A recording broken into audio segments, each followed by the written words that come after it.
Welcome back to yet another exciting week of the Lazy Money Game.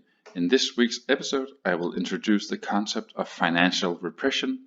Then I will talk about the speech which Jerome Powell gave on Thursday and why I think that is very much linked to financial repression. Then I will give an update to my portfolio, and finally I will answer some questions which I have received from the audience. So what is financial repression? First of all, it's an economic term that describes how the government channels funds from the private sector to themselves in a form of debt reduction, and it consists of three elements: low interest rates, monetary expansion, and government regulation. So how does it work? Well, the government is able to borrow at extremely low interest rates. At the same time, that will lower their funding cost from all their expenditures, and savers who hold bonds will now earn an interest rate which is lower than the inflation, hence it is by definition repressive. So let me try and illustrate this with the simplest example that I can come up with. Imagine that you have bought a house for $1 million, you're capable of paying down $12,000 a year, and you have bought this with an interest rate of 2.5% on the entire principal, and we have an inflation rate of 1%.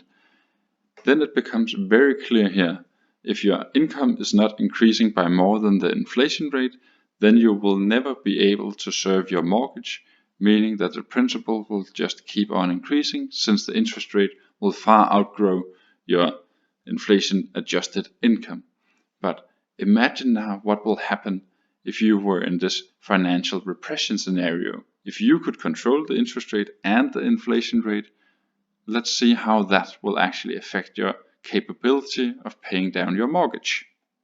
If we then move to this financial repression scenario where we can control the interest rate and the inflation rate, we can very clearly see how that will affect our capability of paying down our mortgage, simply due to the fact that our inflation adjusted income will far outgrow the interest rates on the principal. So if we then scroll down, then we can see that it will take us around 40 years to pay down our mortgage, just due to the fact that we control the inflation rate and the interest rate.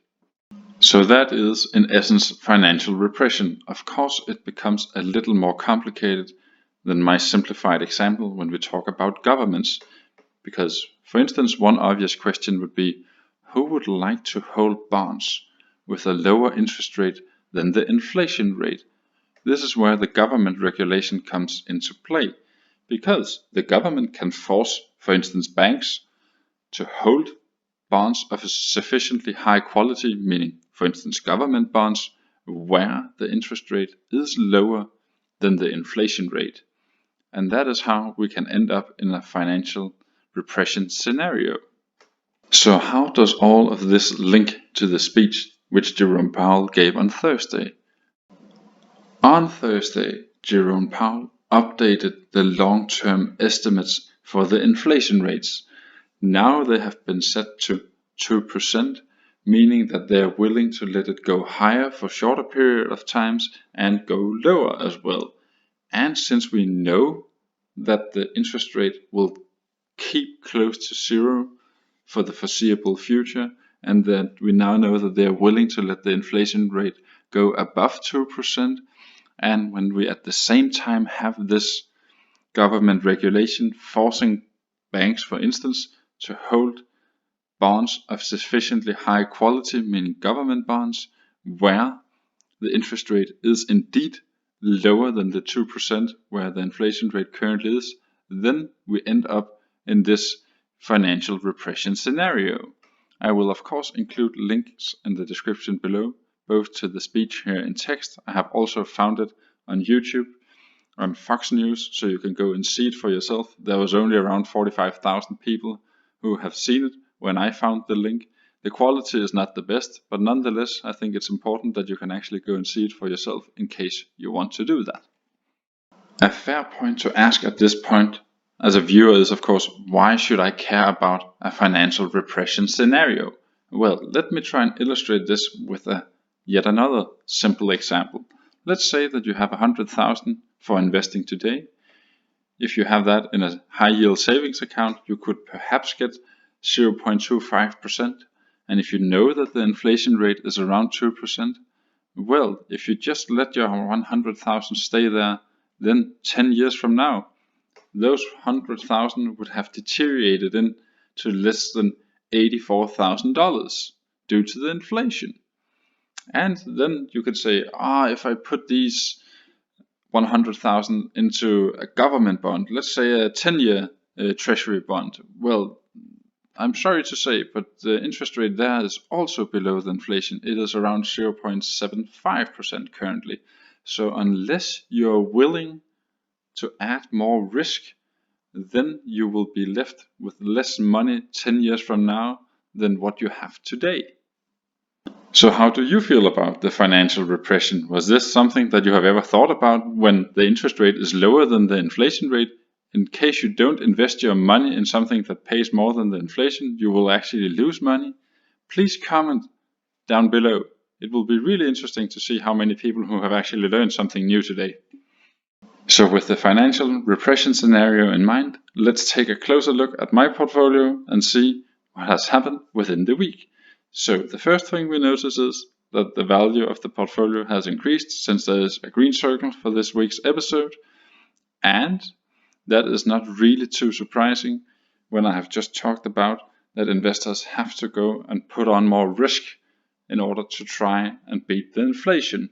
So what do investors tend to do when they have to add more risk to their portfolio?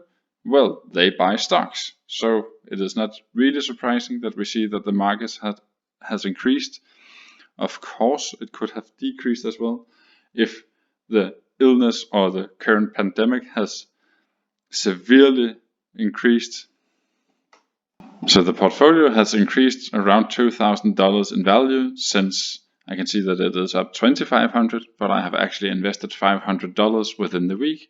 Those $500 went into Cardinal Health, and I have a total holding there of $1,500 invested. And if we then take a closer look at the dividends, we can see that they have increased just slightly since Starbucks has paid out a dividend, and the dividend from Starbucks is a little more than $2. So really bringing me close to the $200 mark yet again.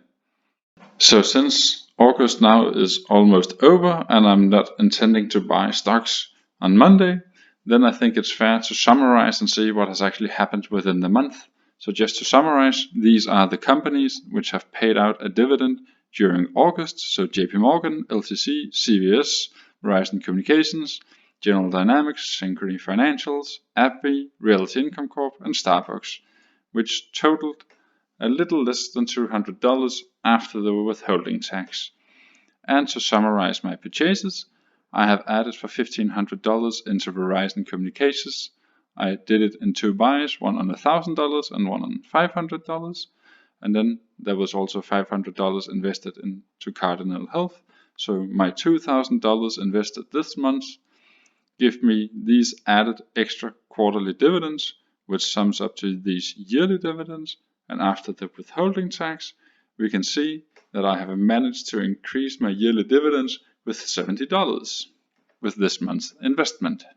So with another big month of investing, meaning $2,000 from my perspective, which is much more than the $1,000 which I have set as my target for investing every single month, I feel confident that the monthly dividend will keep increasing over time, despite the fact that we can see here in June and July that the dividend has dropped compared to what it was 3 months previously.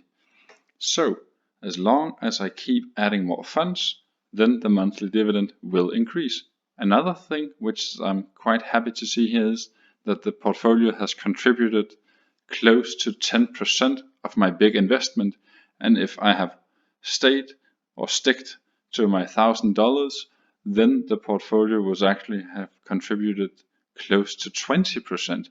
So when I'm saying let your money do the heavy lifting, I'm really talking about long term here, because of course in the beginning, meaning years, you will have to do a lot of the heavy lifting yourself, but gradually you will see that at some point your portfolio will actually generate more income than you can apply from the work that you're doing yourself.